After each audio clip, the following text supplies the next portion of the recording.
Welcome, one and all, to another episode of Pacific414 Episode Review. I'm your host, Mike, and in this episode, I am going to review the final episode of Star Wars Visions, Episode 9, and forgive me if I am mispronouncing this ahead of time, Akakiri.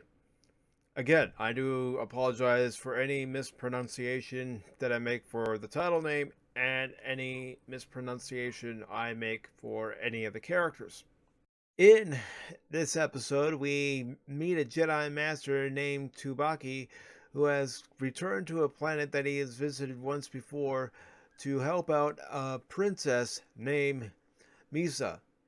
Misa has been exiled from her kingdom due to her aunt Masago taking over control of the kingdom after killing Misa's father.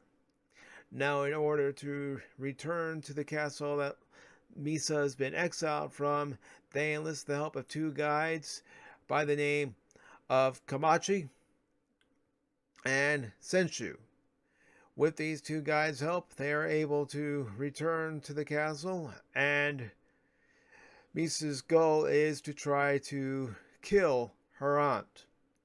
Now, unfortunately for them, as they go on this journey, they end up getting back to the castle, but what ends up happening is the two guides are taken hostage and Misa is killed due to Masago implanting visions into Tubaki's head. Now, these visions are something that Tubaki has been experiencing for a while now. We see a flashback to when Tubaki was talking to his master, and his master even references his visions and saying, I cannot help you if you decide to go on this mission. You know what these visions are telling you. You know these visions are saying that you're going to the dark side. So, Tubaki, even against his master's will and appeal, ends up going to the planet, as I've said, and he ends up confronting Masago. They end up in a battle. In this battle, Masago uses the dark side to her advantage to have the upper hand on Tubaki. At one point, these Mushas, who are actually in the episode early, end up coming out from behind this wall and behind this door. They end up attacking Tubaki. Well, in the middle of the attack, Misa is accidentally killed by Tubaki. Tubaki is devastated that he has struck Misa down, and Masago says that the only way you can save her is by joining the dark side. Of course, Tubaki says he will never join the dark side, but unfortunately for Tubaki, he joins the dark side of the Force. After Masago says, join me, and together we can rule the galaxy. Yes, she actually does tell him that by joining the dark side, much like in the vein of Darth Vader to Luke in Empire Strikes Back, that by joining the dark side, not only can he save Misa, but he will also rule as her other half. Of course, Masago, we see at several points in this episode where she has the red eyes, and when Tubaki turns to the dark side, you know things aren't good. The episode leaves on a cliffhanger with a ship taken off from the planet, and it fades to a wipeout. What did I think of this episode? Honestly, I'm not sure what to think of this episode. I've watched this 3 times. At first, I wasn't sure if I liked it or not. At first, I thought, well, maybe I'm just not feeling this episode. But then, I watched it a second time and going, okay, so Tubaki first comes to this planet. He is attacked by these Mushas. He manages to thwart off the attack thanks to the help of Misa, and he goes on a quest with her to regain the castle that she's the rightful heir to. So I found that part intriguing, and then the fact that we find out that the king's sister, Misa's aunt, is the one that kills Misa's father and is the reason why Misa is exiled. I started to find that interesting. And then, you see Tubaki having these visions, and you hear this woman screaming in these visions, and that starts gaining your interest. What also gains your interest is the two guides, Senshu and Kamahachi. Senshu and Kamahachi are voiced by Kyung Yeon and George Takei. Oh my. And this isn't the first time George Takei has voiced a character in a Star Wars property. He was actually in an episode of the Clone Wars where he voiced a Viceroy.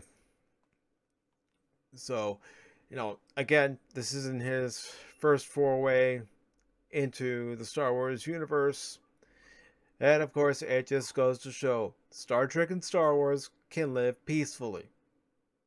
But anyways, getting back to what I thought of this episode, the parts that I was really paying attention to were the parts between Tubaki and Masago, and how Masago was really manipulating Tubaki and really making him start doubting himself and question himself as to whether or not he'll stay on the light side or go to the dark side.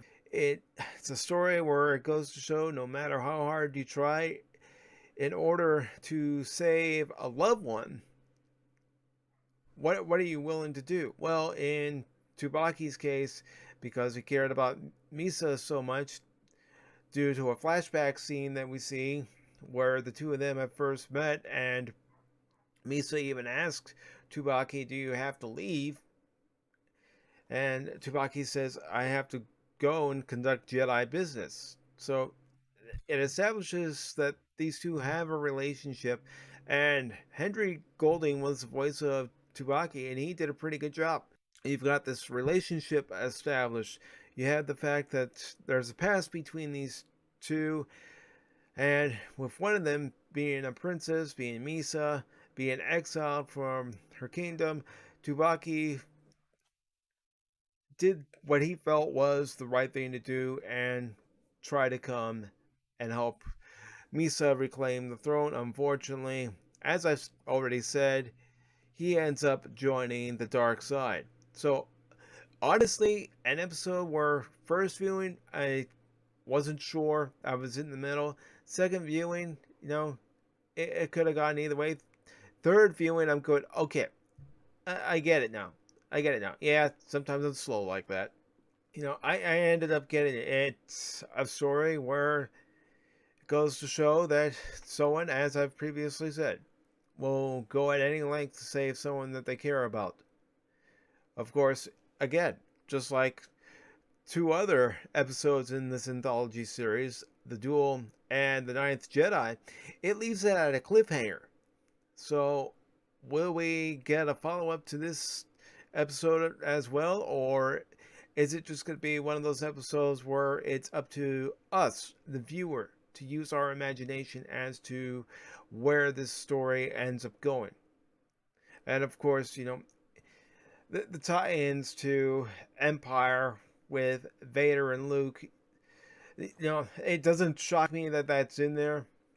It was actually a nice little nod, nice little twist to actually Get that in there, in my humble opinion. Of course, you might disagree, and that's fine.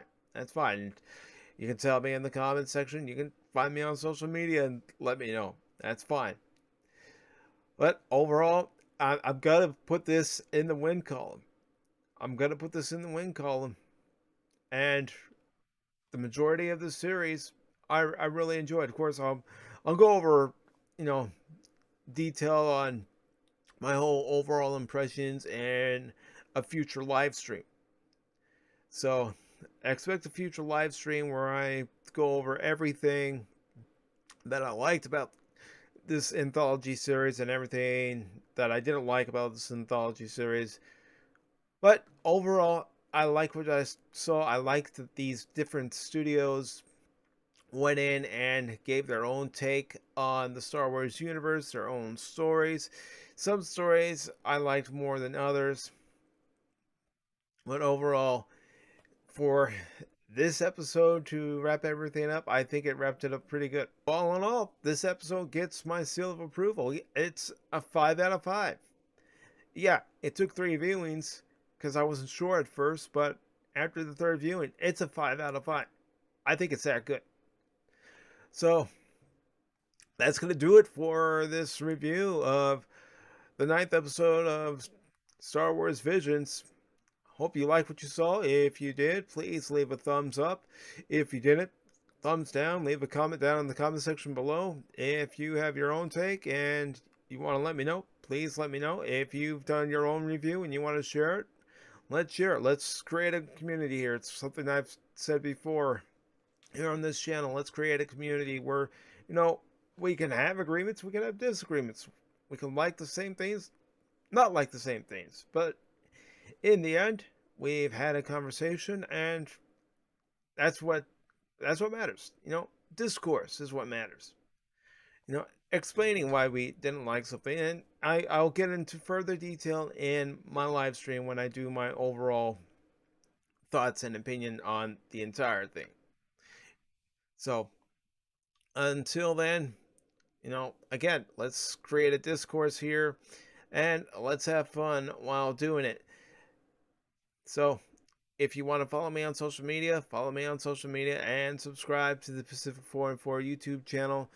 Thank you all so very much for watching. Hope you like what you saw, and as always, take care, and may the Force be with you.